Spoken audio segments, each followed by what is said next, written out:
I am Lee Sparks, an executive board member with the West Virginia University chapter of the American Constitution Society. On behalf of the entire American Constitution Society, I would like to welcome you to today's talk with Professor Susan Bandis, the Distinguished Research Professor at DePaul College of Law, on the exclusionary rule under the Roberts Court. Professor Bandis is the author of The Roberts Court and the Future of the Exclusionary Rule, an issue brief published by the American Constitution Society in 2009.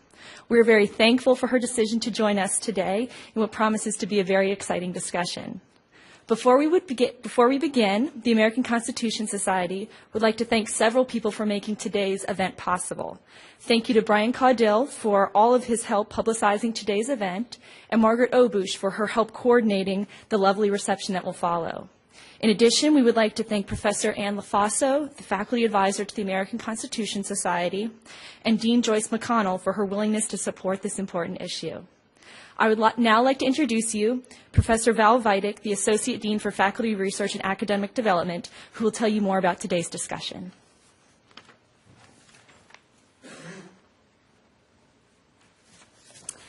Thank you, and thank you very much, the American Constitution Society here. I know everyone has worked very hard to make this event happen, and it's a pleasure to see so many people turn out. It's my distinct pleasure today to introduce to you Susan Bandis for our lecture today on the exclusionary rule under the Roberts Court. Professor Bandis is the Distinguished Professor of Research at DePaul University College of Law. She currently teaches criminal procedure, federal courts, and law and literature. Professor Bandis received her Juris Doctor from the University of Michigan and her bachelor's degree from the State University of New York at Buffalo.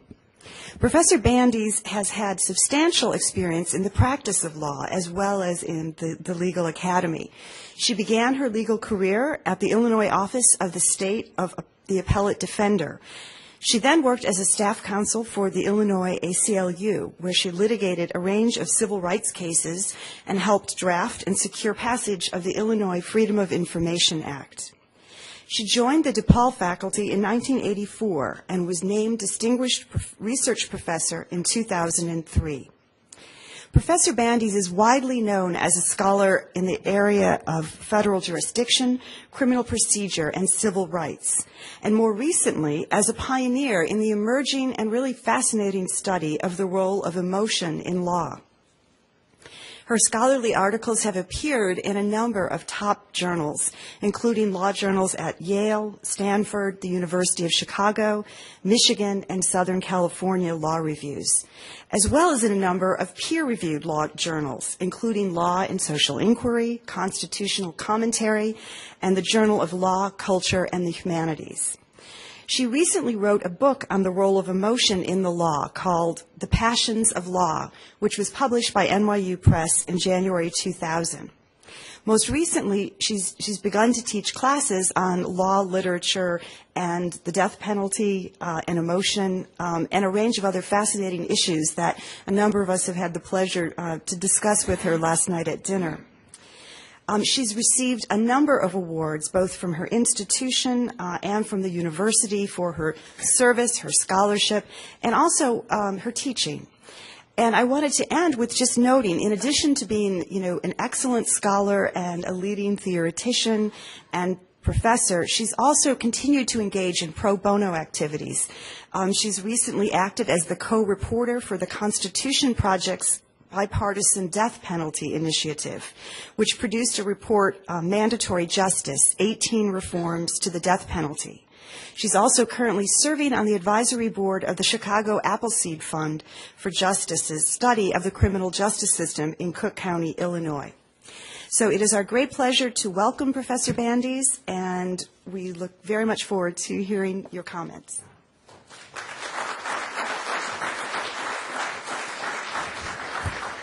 Thank you so much. It really is a delight to be here in this beautiful campus and in this beautiful state on this gorgeous day. And I want to thank, first of all, the American Constitution Society for just doing a superb job of organizing this event. I have just been so impressed. And thrilled, and also the faculty and students and all of you who came out today for your warmth and hospitality. I'm just delighted to be here, so thank you so much. Now, I thought that we might begin our discussion of the story of the exclusionary rule with Dalray Mapp. There's Dalray Mapp. And I think probably a number of you have studied criminal procedure and know a little bit about the exclusionary rule. But I think that if we begin in 1957, we are going to get a pretty good sense of what's at stake here and how far we've come and how much we stand to lose. So Dalray Mapp was, in 1957, she was a 28-year-old woman and a black woman who at the time was in a town with a pretty much all-white police force.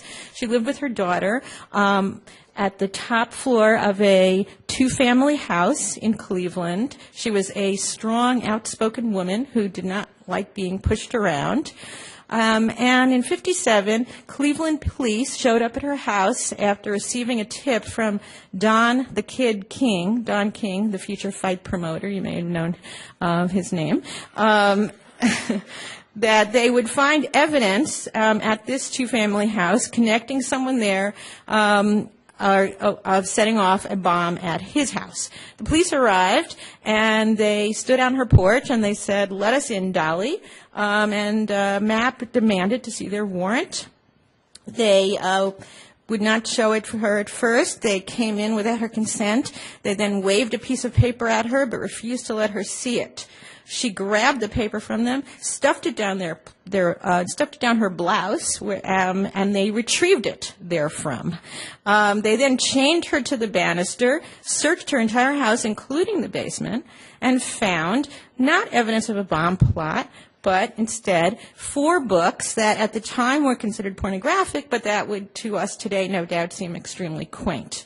Nevertheless, they tried and convicted her of possessing pornography, which led her to be sentenced to 7 years in the reformatory. As it turned out, and it took a long time and a lot of litigation to finally uncover this, the police had never bothered to get a warrant. The piece of paper they had been waving in front of Dalray Mapp's face was just that, a piece of paper. Now, so under federal law at the time, the evidence would have unquestionably been suppressed because this was just a flat-out illegal search. But the rub is this, that in Ohio, what the police did violated the Fourth Amendment, but there was no exclusionary rule in Ohio. And so their Mapp was convicted and sentenced based solely on illegally seized evidence. So this leads to the question, should the states be able to reduce the Fourth Amendment to what is sometimes called a mere form of words, an empty promise that actually has no remedy when it's broken, when the rule is violated? Should it be reduced to a right that is protected only for those lucky enough to be searched by federal agents and not state agents, or those lucky enough to live in one of the, at that time, dozen states that had an exclusionary rule instead of the majority of states that had none? So in 1960, a year prior to the Supreme Court's decision in Mapp versus Ohio, the Supreme Court looked at one problem that arose from this disparity between state and federal remedies. It rejected what was called the silver platter doctrine. Under this, federal officers who themselves were stuck with the exclusionary rule and could not break the law without having evidence suppressed, would simply turn to state agents and get evidence that had been illegally obtained by state agents who were not similarly constrained by the exclusionary rule. The state agents would deliver the tainted evidence to the feds on what was called a silver platter. The court in the Elkins case found that this was not such a good plan, that what it ended up doing was implicitly inviting federal officers to, not surprisingly, encourage state officers to go out and violate the Fourth Amendment. And we will return to this point shortly. This is going to be an important point. This case, the Elkins case, was decided 50 years ago. And until the decision that we're going to talk about in the Herring case from last term, The Supreme Court, from Elkins on down until today, has refused to allow police officers to launder their misconduct by passing on tainted evidence to other police officers. Okay, we will revisit that question shortly. So now back to MAP. MAP versus Ohio was decided in 1961, and this was the court's unambiguous declaration that if the Fourth Amendment was to have any meaning and any force in the states, then the states had to exclude illegally obtained evidence. It had given the states a chance, some thought a pretty generous chance, to come up with some other way to enforce the Fourth Amendment. It had given them 12 years since it had decided in the Wolf versus Colorado case that it was not going to foist this law on the states. It said, go out there, find some better way to do this if you don't like the exclusionary rule. 12 years later, no one had done anything else. No one had come up with anything. So at this point, the court says, unless the Fourth Amendment is to be a mere form of words, you're going to have to use the exclusionary rule. It is binding on the states as a remedy that is requisite to the meaning of the Fourth Amendment. It's constitutional rule, said the court. Okay? So question 2 for us to think about in a bit. Does this decision leave some room for change? That is, what if the states really do change their ways in time to come? Could it be that later on the exclusionary rule will no longer be constitutionally required? Could there be some other way to do things? But in 61, the rule was quite unambiguously that the Fourth Amendment required the exclusionary rule. Okay. Now, MAP, which I just described to you, the facts of MAP were, as you saw, shocking and outrageous. But here's another point that's going to be crucial to our discussion of last term's case. In the Herring decision, the holding in MAP in no way relies on the outrageousness of the police conduct in the search of Dalray Mapp's home. It makes it quite clear that at least in the absence of any other effective way to enforce the Fourth Amendment, which we already saw there had been none, that the rule is a constitutionally required remedy that binds the states. And here's what it says. It says, all evidence obtained by searches and seizures that violate the Constitution is constitutionally inadmissible. It doesn't say flagrant. It doesn't say intentional. It says all. That's a word that we lawyers know how to parse, right? One last point about MAP before I move on. MAP itself saw the exclusionary rule as mainly necessary as a way to preserve the integrity of the legal system in general and the judicial system in particular. Just as federal agents should not be able to use tainted evidence from state police, the judicial system should not be using and benefiting from illegally obtained evidence. It gets its hands dirty, right? Just as important, the government should not be modeling disrespect for the law through its own actions. So it's an integrity rule. At least that's what MAP said. And the MAP opinion, however, also contains some language suggesting that the rule would deter police misconduct. This deterrence rationale has turned out to be a ticking time bomb for the exclusionary rule. If the rule deters police misconduct, say the critics, then we ought to be able to measure how much it deters. And once we figured out how much it deters, then we ought to be able to weigh that deterrence benefit against against the costs of the exclusionary rule and figure out whether the game is worth the candle. Now, what are the costs of the exclusionary rule, and what are the benefits? Well, if you think about that, the benefits usually translate into something like what I just described, respect for the law. How do you measure that? That's pretty ephemeral, right? Now, what are the costs of the rule? That we can all see. That's more visceral. That's, as the scholar Akil Amar always puts it, the guy with the bloody knife that he just pulled out of the chest of the murder victim, walking away from the courtroom a free man, right? Because all the evidence against him was excluded. Now, the empirical evidence actually shows that this is not exactly correct. That evidence virtually never gets suppressed in violent cases like murder cases. Most of the suppression, and you can tell me if I'm right in your locale here, Judge, but is in drug cases. And the amount of suppression that goes on in drug cases is in the neighborhood of about 1% nationwide, according to the best statistics that I think we have. And even when evidence is suppressed, it doesn't necessarily mean that the defendant walks, right? There may be other evidence against him. So the empirical evidence doesn't really bear out this idea that murderers are walking free, but nevertheless, the exclusionary rule no doubt has a pretty bad PR problem, right? I mean, this vision of people walking away because the government messed up and not because they deserve to walk away is a pretty powerful image. And therefore, MAP caused a firestorm. MAP and Miranda were the two cases most strongly associated with the Warren Court and all that people thought was wrong with it. And I remember this. Most of you don't. But people thought that the Warren Court was coddling criminals and hamstringing the police, and they were really upset. And MAP, as I said, along with Miranda, were the two poster children for this excess of the Warren Court. Okay. So that's chapter 1 of the story. For chapter 2, let's fast forward a bit to 1980 and the beginning of the Reagan administration. The exclusionary rule, as I have said, was controversial from the moment it came down. Justice Cardozo famously lamented about the rule that the criminal is to go free because the constable has blundered. MAP had what I think was an appropriate response. It said, the criminal goes free if he must, but it's the law that sets him free. In other words, the exclusionary rule excludes evidence that never would have been found in the first place if the police had been obeying the Fourth Amendment at the time. The cost of the rule, then, I think, is the cost of the Fourth Amendment itself. It prohibits government from doing all it can or all it wishes to do to investigate and fight crime.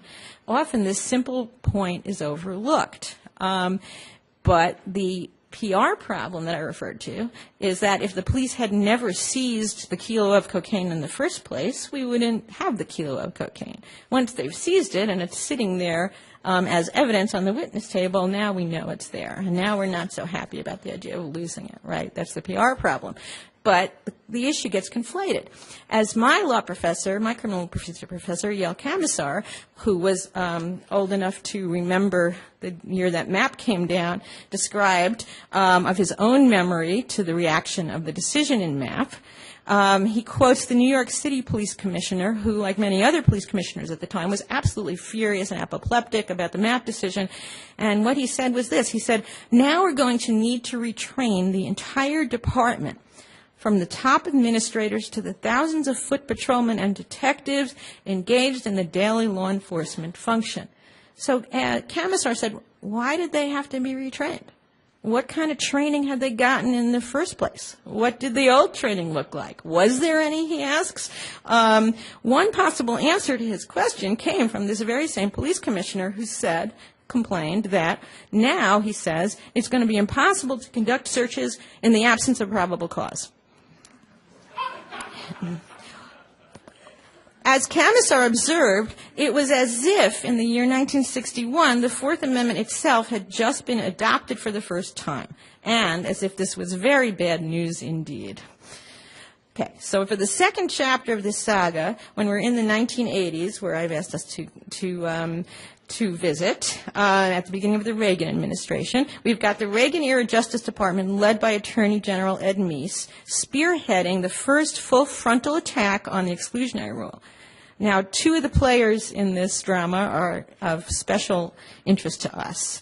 Current Justices Roberts and Alito were in the front lines of this battle in the Reagan administration. In the early 1980s, Chief Justice Roberts worked in the Reagan Justice Department, and then after that, as assistant counsel to the president. In 1983, he worked on a memorandum about what he called the campaign to amend or abolish the exclusionary rule, which he was very much in favor of. In 1985, now Justice Alito is applying for a job in the Reagan Justice Department, and he wrote on his application that his interest in law had mainly been motivated by disagreement with Warren Court decisions, particularly in criminal procedure, and a couple of other fields that he mentioned, like religion. Okay, now this takes us to the current day, the day of the Roberts Court. As we know, Justices Roberts and Alito are now in an entirely different role. They are umpires. as we heard them testify in their confirmation hearings. They have no preconceived notions about the law and no ideological commitments that they want to impose on the law. They just call them like they see them. So we know that. Nevertheless, in this court, the campaign on which Roberts and Alito worked 30 years ago may finally succeed. Roberts and Alito, along with Justices Scalia and Thomas, now comprise a 4-person voting bloc to all appearances, busily lay the groundwork for gutting or abandoning the exclusionary rule. All they lack is a reliable fifth vote, right? So they pick up Justice Kennedy sometimes, but they don't pick up Justice Kennedy all the time. All right, so let me give you a actual substantive slide for a moment to give you some little bit of a roadmap of where I'm going to go from here on in. I have mentioned briefly 4 themes that I'm going to be returning to now as we look at what happens to the exclusionary rule in the Roberts Court. First of all, I've talked to you about the ability of the police to launder evidence by passing it on to other police, right, who aren't constrained by the exclusionary rule. Second of all, I've briefly mentioned the importance or the role of flagrant or intentional conduct and whether that should matter to whether the exclusionary rule applies. Third, I've talked a little bit about this idea of weighing the deterrent benefits of the rule against the costs of excluding the evidence. And fourth, I've raised the possibility that at some point things might change enough so that the exclusionary rule, which we think is now a constitutionally mandated rule, may no longer be constitutionally mandated. All these themes are important to the Roberts Court's assault on the exclusionary rule, as I will now describe. Okay. So we have 2 cases here that are important to us. The first is the first unmistakable indication of the Roberts Court's intention vis-a-vis the exclusionary rule came in Hudson versus Michigan. So Roberts was put on the court, was confirmed in 2005. In 2006, the Hudson case was decided, seemingly a narrow case about the remedy for a failure to knock and announce before entry. So the court had held quite recently before that it was a Fourth Amendment constitutional requirement that the police knock and announce their intention before entering to effectuate a warrant. And the Hudson case, which came down and held that, in fact, if the police do enter to effectuate a warrant without knocking and announcing, the evidence does not need to be excluded, even though the Fourth Amendment has been violated. The case is interesting because it is absolutely studded with language about how the exclusionary rule is an extraordinary remedy, a last resort, something we'd really rather not apply unless we absolutely have to, because its costs are so great. I will return to the specifics shortly after we discuss Herring, but the definite tenor of the opinion is that the rule has outlived its usefulness, and we no longer need it. Okay. Now let me talk about the Herring case from last term. And the facts are these. Benny Dean Herring was arrested in Coffee County, Alabama, by investigator Mark Anderson.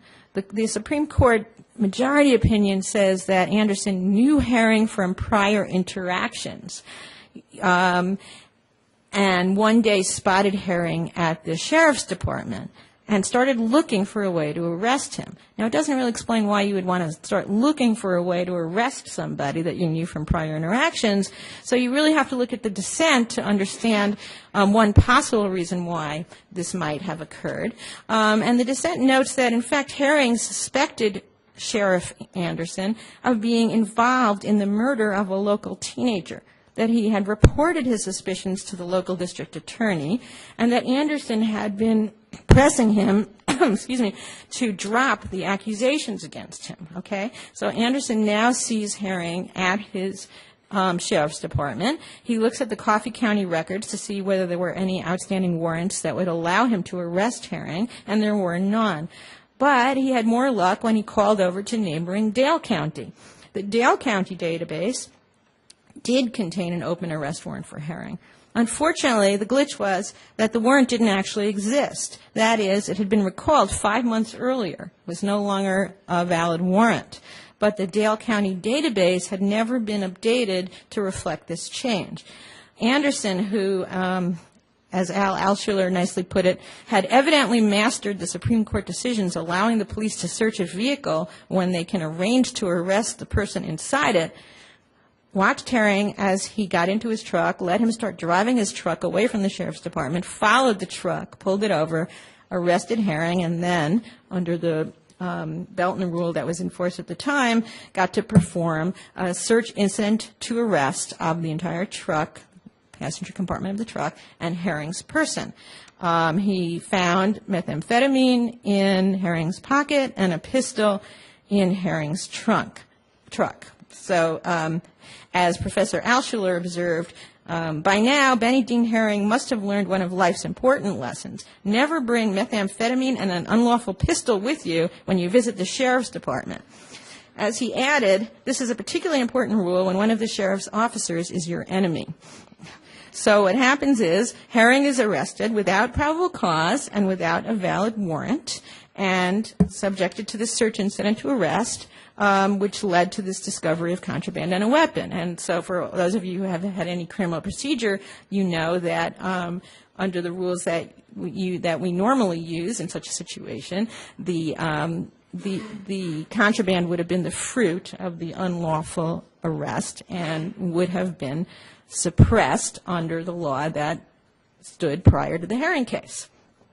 Now, how do we understand the leap that the justices made in order to avoid excluding the evidence? Well, I want to talk briefly, in order to put this in some context, about the good faith exception to the exclusionary rule. As I mentioned earlier, MAP had premised the rule itself on this judicial integrity rationale and had mentioned that it might also deter police misconduct. The deterrence rationale is now the only rationale that the court talks about. It never talks about judicial integrity at all anymore. That kind of got left by the wayside. So the court focuses solely on whether exclusion of evidence is likely to deter future police misconduct. What this means is that the court starts speculating, well, if we suppress this evidence, would that deter the police? Would they stop doing this illegal thing? Would they change their ways? This becomes a kind of seat of the pants social science speculation about how people act and what makes them act differently. And what happens is that in case after case, the court concluded that even if evidence was suppressed, the police would be unlikely to change their behavior, that it was speculative that they would, and besides that the costs are so great that they outweigh any speculative benefits. Okay? So before Herring, the court had carved out exceptions to the exclusionary rule in cases where illegal searches or seizures took place because police relied on the illegal actions of others, third parties, like judges or court clerks or legislators. So in the Leon case, they said police would not be deterred by exclusion of evidence obtained under an illegal warrant because the illegality was the fault of the judge or the magistrate, not the cop, and the cop wouldn't be deterred if we suppressed the evidence. This is a problematic assumption because, as the dissents pointed out, the Fourth Amendment isn't directed just at the police. It's supposed to be directed at the government as a whole. And if we excluded the evidence, we might well create an incentive for both police and magistrates to beef up their compliance with Fourth Amendment law, but the court doesn't see it that way. So, as I mentioned, subsequent cases declined to exclude illegal evidence based on clerical errors by court employees and illegal searches in reliance to unconstitutional statutes. So some commentators look at Herring as just another case just like that. A clerical error. But the key difference is this, and it's a huge difference, that here the case involved reliance by police officers on an error by other police officers. And so, as I said earlier, this has never been done before, that police have been allowed to launder their own mistakes through the conduct of other police. Second, the case introduced an entirely new requirement for application of the exclusionary rule, that the police mistakes must be the result of systemic error or reckless disregard of constitutional requirements rather than mere negligence. It premised this holding on the completely unsupported and pretty much undiscussed assertion that exclusion of evidence obtained through negligent activity would not have a deterrent effect. and this is a little bit odd because I'm sure that you've all taken torts and you know that there's a pretty strong basic core assumption in the law that if we punish negligence or if we have some kind of consequence for negligence, that people will start cleaning up their act and try not to be negligent next time around. And yet the court here makes a basically behavioral social science assumption that this won't happen, that if the cop makes a negligent error and we suppress the evidence, he's just going to make the same negligent error again next time because it was negligent. And so that's the assumption they make, and they don't really give us any reason empirically or otherwise to think that it's a correct assumption. Okay, so what we end up with here then, as I say, is a mistake made by the police themselves, precisely the group that the court claims the exclusionary rule is meant to deter. What we end up with is a rule that deviates from 50 years of precedent to permit one unit of law enforcement to benefit from the illegal acts of another unit of law enforcement. Now that the courts excuse mistakes by police officers relying on other police officers, the stage seems to be set for much broader incursions into the exclusionary rule. So Professor McAdams, Richard McAdams, observed, if an officer can act in good faith on the error of a police clerk, she can probably act in good faith on the error of a fellow detective. And indeed, if we don't exclude evidence when Detective A relies on a negligent error by Detective B, then why would we exclude evidence when Detective B relies on her own negligent or isolated error? If she didn't do it on purpose and didn't think she was doing anything wrong, then why should we assume she would learn from her own mistake? So what we see here is, as I say, a ticking time bomb in terms of where the exclusionary rule is going from here. Now, a brief comment about the other, the flagrancy and intentionality language that I referred to earlier in Herring. And I've already talked a little bit about this assumption, which Justice Ginsburg objected to. She says, it's foundational premise of the tort law that liability for negligence creates an incentive to act with greater care. Suppression of illegally obtained evidence provides police with an incentive to err on the side of constitutional behavior. So if police keep getting their cases thrown out because they misjudged probable cause, one would think that they would start revising their understanding of what constitutes probable cause and think, maybe I got it wrong. Maybe I should rethink this. Maybe I should at least look into it. So on both a conscious and a subconscious level, police training does matter. It affects how police approach their jobs. And it is likely that police, left to their own devices and instincts, will have a different view of probable cause than a neutral magistrate might. Indeed, the whole Fourth Amendment and warrant requirement is premised on this idea that the police won't see things the same way that a judge or a neutral magistrate do. Not because the police are operating in bad faith or trying to do anything wrong, but because they are police. They are engaged in the competitive enterprise of ferreting out crime, in the court's wonderfully archaic language. They have an incentive to think that they have probable cause. If they pay no price at all for getting it wrong, then it doesn't take a rocket scientist to figure out that they have no incentive to start getting it right. But the court doesn't see it that way. As Professor Lefebvre notes, many more violations of the Fourth Amendment are the result of carelessness than of deliberate misconduct. Think about warrant checks. I don't know if any of you here has ever been pulled over for speeding or any kind of traffic violation. Probably not. But if you have, you know that they automatically run a warrant check on you, right? And this is what we're talking about here. We're not just talking about the worst of the worst. We're talking about anybody that drives a car. Warrant checks are run. We've got databases. Databases are subject to all kinds of problems and mistakes. And the question is, do we have incentives for these databases to be updated? Is there any consequence that will flow from the failure to do that? And Herring really takes away one of the major consequences. So prior to the Herring case, the exclusionary rule didn't turn, as I said earlier, on whether the police conduct was flagrant, deliberate, or intentional, only on whether it was illegal.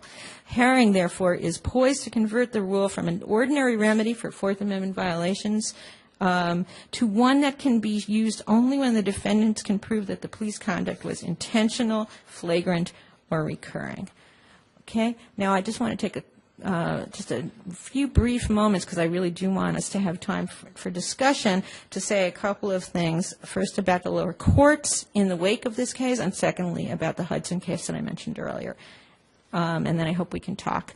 So, first of all, the lower courts are in considerable turmoil about what to do with the Herring case. And part of the reason is, if you read this case, what you see is the court making very broad assertions, as I've mentioned earlier, with little or no precedential support and little or no evidentiary support and little or no effort to talk about what it might mean in practice. So we've got this language about intentional and flagrant conduct, but the court, of course, doesn't define that and doesn't give any guidelines. So first of all, we see that lower courts are all over the place. And there's some really great law review topics in here, by the way. We got circuit splits galore. So if any of you is looking for a law review topic, I highly recommend looking into this. Police conduct, is it negligent? Is it reckless? Is it flagrant? We don't have these terms defined. We've got lower courts all over the place and trying to define what the conduct is. Almost every appellate case on the topic has fiercely divided majority and dissenting opinions, and there are no consistent rules emerging. Courts are looking at things like how clearly established the law was that got violated, how complex or hard to follow the law was, how serious the violation was. They're just trying to make up some kinds of guidelines, and so far we've got very little, if any, predictability. Dramatic circuit split emerging in the realm of car searches. Now, I don't want to get into too much inside baseball for those of you who haven't had criminal procedure yet, but you may know that the rules on car searches changed quite radically just last year. That prior to that, in the Belton case, the court had allowed police an automatic search of the passenger compartment of a vehicle pursuant to any kind of a lawful custodial arrest for any crime. And that was what you saw happening in the Benny Dean Herring case when the sheriff waited till he got into his car and started driving away before he pulled him over, because he knew he would get this automatic search of the passenger compartment. But the court cut back dramatically on this in the Arizona versus Gant case, which said that once the RSD is secured, you cannot get a search of the car unless certain narrow circumstances exist, like a threat to safety or a crime whose fruits are likely to be in the car. So normally, the Gant case would apply retroactively to all cases pending at the time that hadn't been decided yet. But many courts are holding now that Gant should not apply to arrests that occurred before Gant was decided, because the police were negligent in those cases. They were following the law at the time. So it's basically become kind of a de facto retroactivity ruling. Now, as you may or may not know, such officers were already immune from any kind of damage actions because of their good faith. So you're basically stripping away any kind of remedy in such cases. Okay. So last point I want to talk about, which is the Hudson case, which I said I wanted to come back to briefly.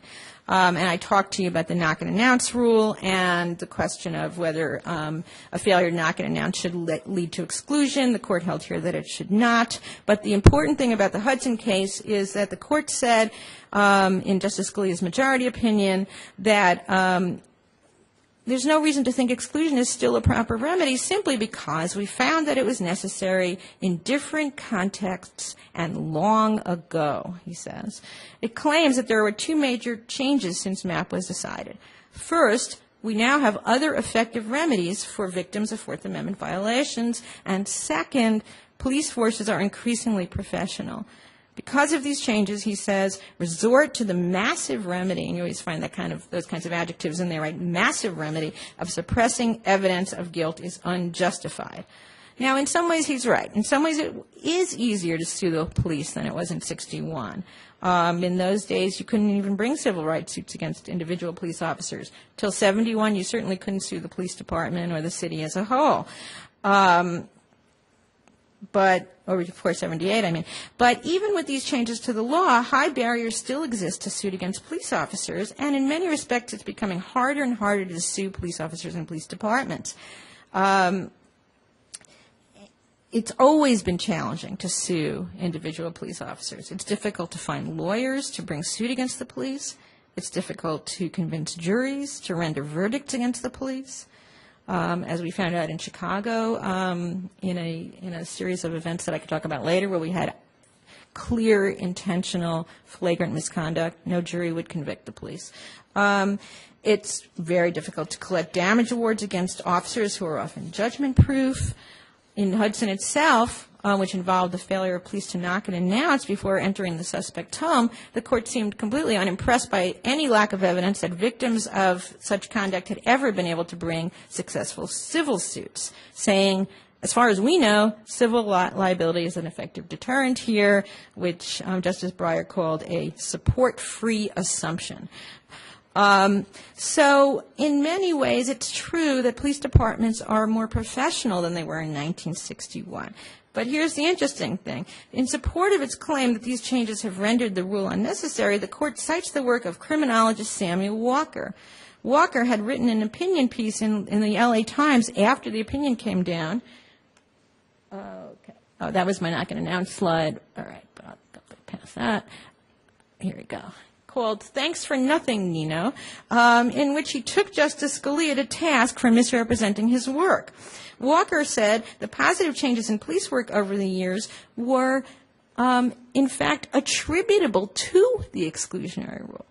They were caused by the exclusionary rule. So he did not in any way think that getting rid of the exclusionary rule was a logical outgrowth of the fact that police departments had become more professional. Now, recent scandals in Chicago, in Oakland, California, in Atlanta, and a few other places remind us that even as policing becomes more professionalized, incentives to cut corners do continue to exist. And by the way, that illegal police conduct affects the innocent as well as the guilty. In Atlanta, federal prosecutors have charged the Atlanta Police Department with regularly lying to obtain search warrants and fabricating documentation of drug purposes. One such case turned tragic.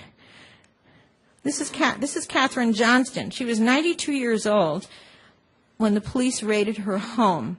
Instead of building a case, the police obtained a no-knock warrant based on false information and broke down her door. Lack of knock and announce should be the title there, actually. There wasn't one. So they break down her door. She's completely innocent. It's the wrong door. They fabricated evidence. She's frightened by the unidentified intruders, and she pulls out her pistol, files a shot at them, and they respond by killing her in a hail of bullets. They then go on to plant drugs in her home and to falsely claim that Catherine Johnston had bought cocaine from them. In the ensuing investigation, federal investigators uncovered a culture of misconduct in the Atlanta PD. And here is the language of the United States Attorney, David Namias, about the officers that were indicted in the death of Johnston. I think this is really important.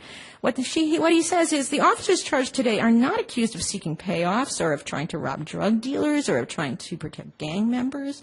Their goal was to arrest drug dealers and to seize illegal drugs. And that is what we want our police officers to do for our community. But these officers pursued their goal by corrupting the justice system because when it was hard to do their jobs the way the Constitution required, they let the end justify the means. Okay, so to conclude, I would say incentives to violate constitutional protections become higher in times when safety and security seem precarious, and we live in times like that right now. And they lead to tactics that are too often deployed against those with very little access to the civil courts. So there's no question that the exclusionary rule, in my mind at least, should be supplemented by better training, by better internal police discipline, by broader access to civil rights suits, and by other remedies. But until there is hard evidence that the lessons of the last 60 years are no longer applicable and that these alternative remedies are truly adequate to enforce the Fourth Amendment, I would argue that the exclusionary rule remains essential. Thank you.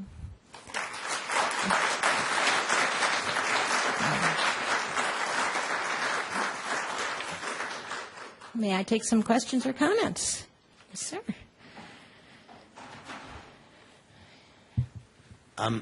Since obviously Justice Kennedy is the swing vote in this, and between the Scalia branch and the Alito, do you have any, and will be apparently for some time, or at least till Stevens retires, and that won't change it, really. Do you have any indication from his previous opinions as to where he would draw the line, at what point he would side in terms of future cases with the liberal wing, and at what point would he? No, that's a really good question. I think on this topic, it is very hard to predict Justice Kennedy. He obviously, in these two important cases, Hudson and Herring, that I've just discussed, he was with the Alito, Scalia, Thomas block. So, it's a good question what it is that would cause him to come out the other way. But I don't think it's anything. How can I say this? Predictable and principled that I can really identify for you.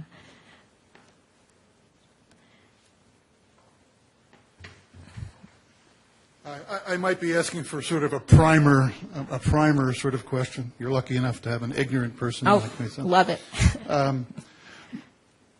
Relative to the Hudson case, what in the language of the Fourth Amendment makes it violate the Fourth Amendment to not knock and announce? Okay, no, that's a good question. And it's an important question for purposes of the exclusionary rule, too. If you're looking obviously for text in the Fourth Amendment, I think reasonableness would probably be where you'd need to look. It would be considered unreasonable not to. Now, why? And this becomes important. Why do we knock and announce? The majority in Hudson would say we knock and announce, and this is right as far as it goes, in order to give people the opportunity to understand that this is authority at the door rather than intruders, as in the Johnston case we see tragically what happens when that doesn't happen, right? To prepare themselves to acquiesce peacefully to a valid arrest, to have some privacy. We see in a lot of these cases, to get out of the shower, put one's clothes on, have some dignity. So all of these are important reasonableness requirements of knock and announce. Now, what gets a little bit weird is that the dissent in Hudson said, the majority said, even if they hadn't knocked and announced, even when they don't knock and announce, if they have a valid warrant, then they're going to execute the warrant anyway. So the failure to knock and announce really should have nothing to do with whether the actual search is valid, right? And the dissent looks at it very differently and says, if you hadn't knocked and announced, you wouldn't have come in, or chronologically, that was your first illegality, your first mistake, and that was all part of the series of what a reasonable arrest would have looked like, and so your failure to do that should render the entire arrest invalid. So we have a little argument in there about what the core purposes of knock and announce were, and whether the failure to do it should render the evidence suppressible or should just lead to some kind of supplementary remedy for for that failure, like a civil remedy. Does that make sense? Yeah. Okay. The type of evidence that you're looking for would be pertinent here too, right? It shouldn't be pertinent at all to knock and announce, right? Well, if somebody is if you're looking for drugs, for instance. Oh, I see what you're saying. It'd be pretty easy to use that time. Right. Well, maybe not easy, but it would be possible. Sometimes they use the time to dispense with the drugs or swallow the drugs or... Yes. No, that's right. And so there are pretty big exceptions to knock and announce for exigencies like that. And, in fact, I would go so far as to say that in most drug cases they don't require knock and announce at all for exactly the reasons you've described. But so this is a constitutional presumption that you should knock and announce with pretty broad exceptions. Thank you. Okay, sure.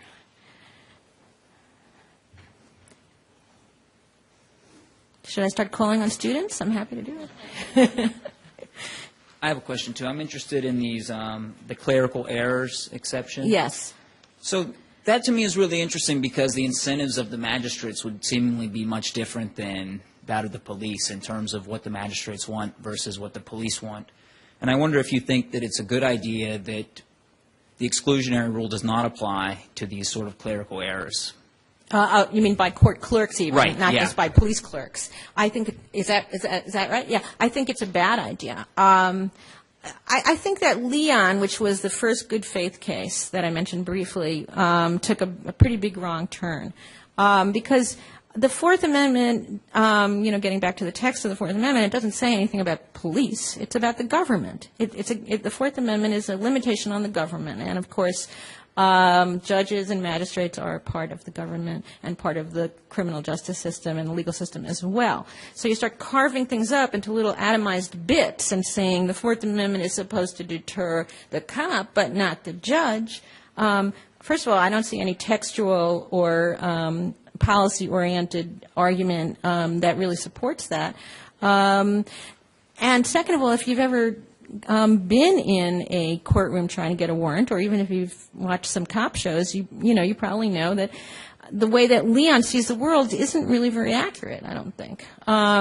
The Leon sees the world as a situation in which the magistrate pretty much drafts the warrant and has all the legal knowledge, and then the cop sort of goes obediently off, trots off, and executes it as written. But we know that that in fact the police are very heavily involved in drafting the warrant, and that they can, or they have, or if they don't have, they could have a pretty good sense of what the Fourth Amendment requires. And if we tell them that they're not doing enough, then they could do more. And so the police can be deterred by suppressing a warrant that the magistrate has issued in error. And I would say that the magistrate can be deterred, too. I don't think anybody likes to have things reversed constantly and be told that they've gotten the law wrong. So I think they're all deterrable. I think the judicial integrity rationale would argue for caring about the magistrate's misconduct as well as the cops. And I think that they're all part of an entity, and they shouldn't be divided up in that way.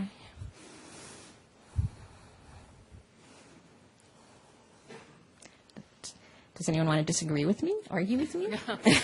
I don't want to disagree with you, but I want to take you back to something more basic that you spoke about in MAP, which ties into this, which is your statement that you thought that the language in MAP that talked about the importance of the confidence of the people in the government is a very important statement in MAP. And I'd like you to juxtapose that with what is a more popular view, I think, or a mistaken view of the government, that the government is letting us down because it's not using because it is using the exclusionary rule in a way that does not protect us, that does not punish criminals. So, and what I see is that is a transition from MAP to now in terms of the popular view of government. And so I just thought it would be interesting to hear you speak about that. Yeah, that's a great question. One thing to say about that, I think that we're living through an extraordinary time that helps us see that constitutional interpretation is not simply, I guess I made my feelings about the umpire analogy rather clear, but is not static. That we're in a national conversation about the values that the Fourth Amendment is supposed to protect. And that what we're dealing with here is a balance, and I would say one that does shift over time, between the needs of security, national and local security and protection, versus, the aims that the Fourth Amendment means to protect, which are privacy and autonomy, and really important aims. But it's just inevitable that when we've lived through what we as a nation have lived through in the last decade, that our sense of security and what it means to be secure and what needs to be done to be secure is going to change. And I think that's legitimate. And I think it's important to have a national conversation about that. I also think, however, that time is important here, that as we start thinking in terms of what we give up when we give the government too much power to protect our security and to at the expense of our dignity and autonomy. Sometimes it's a little bit harder to see those costs, especially when they mostly fall on other people. minorities or the poor or people with access to courts, and that's a big problem, right? So, so my hope is that that this national conversation, continues to be one that is mature and that just doesn't go to the sort of immediate fear, which is not to say that the fear isn't legitimate or important, but it's to say that it's just a starting point to the conversation.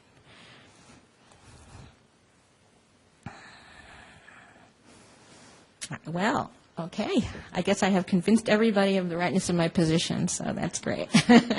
Thank you so much.